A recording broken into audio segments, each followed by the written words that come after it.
Bite cut to cut नंतर आता पुढे वळूयात, पुढची बातमी पाहूयात। बीडच्या पाली इथे अंत्यविधी सुरू असताना भरधाव पिकअप वाहन स्मशानभूमीमध्ये शिरल्यामुळे अपघात घडला।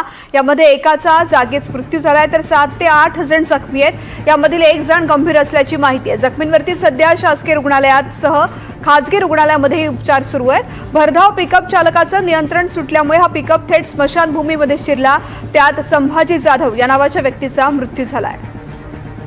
आकाश सावंत या संदर्भातली माहिती देत आहेत। आकाश, अपघात नेमका कसा घडला, जखमींची प्रकृती कशी आहे?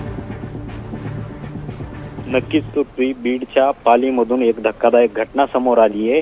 स्मशानभूमीत एका महिलेचा अंत्यविधी सुरू असताना त्या अंत्यविधीला बरेचसे लोक जमले होते। या अंत्यविधीमध्ये एक भरधाव वेगाने येणारा पिकअप जो आहे या अंत्यविधीमध्ये घुसला आणि या अंत्यविधी त्यांनी कमीत कमी 10 ते 15 लोकांना या अंत्यविधीमध्ये चिरडलं आणि यामध्ये 15 ते 10 जण जखमी झाले आहेत तर एक जणाचा मृत्यू झाला आहे।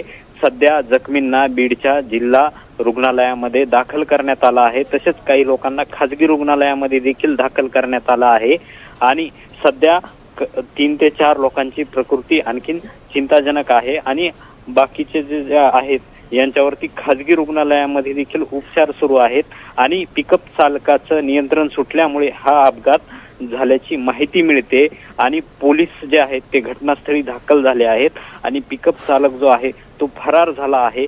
पोलीस त्याचा शोध घेत आहेत। निश्चित, धन्यवाद या संपूर्ण माहिती करता।